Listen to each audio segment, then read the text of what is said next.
एक breaking news पाहूया। हिंदुत्ववादी कार्यकर्त्यांची बैठक पार पडली। हिंदू परिषदेचे अध्यक्ष डॉक्टर प्रवीण तोगडिया यांनी ही बैठक घेतली। हिंदूंनी 3 मुलांना जन्म द्यावा असं प्रवीण तोगडिया यांनी म्हटलंय। आताची मोठी बातमी समोर येते। हिंदुत्ववादी कार्यकर्त्यांची बैठक पार पडलेली आहे। हिंदू परिषदेचे अध्यक्ष डॉक्टर प्रवीण तोगडिया यांनी ही महत्त्वाची बैठक घेतली। हिंदूंनी 3 मुलांना जन्म द्यावा अशा प्रकारची प्रतिक्रिया प्रवीण तोगडिया यांनी दिली। तर प्रवीण तोगडिया यांनी मांडलेले महत्त्वाचे मुद्दे पाहूयात ग्राफिक्सच्या माध्यमातून। हिंदूंनी 3 मुलांना जन्म द्यावा, त्यामुळे हिंदूंचं प्राबल्य वाढेल। प्रत्येक हिंदूंना हिंदुत्वाशी जोडा। हिंदूंच्या प्रत्येक घरात आणि गावात शनिवारी हनुमान चालीसा सुरू करावी।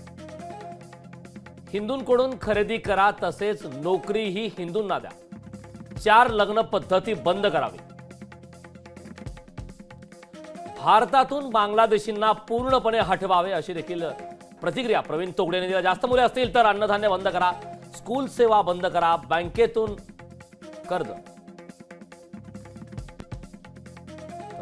कर्ज देऊ नका, प्रत्येक हिंदूंना हिंदुत्वाशी जोडा अशा प्रकारची प्रतिक्रिया आता प्रवीण तोगडिया यांनी दिली आहे। देना क्या किसने निकाला मस्जिद? This is the strength of Islam. इसलिए मक्का में भी ऐलान होता था, इकहत्तर निकलते थे और आप पर हमला हुआ तो 10 रिश्तेदार आते थे मारे। जहाँ खाना मिलेगा बगल में चाय मिलेगी। 12 वर्ष पहले के कुंभ में मैं था तो मेरे ध्यान में आया कि 4, 5, 25 की बात नहीं करता हूँ। ये 5 एक्शन के आधार पर हमारी मेजोरिटी मेंटेन रहे उस दिशा में।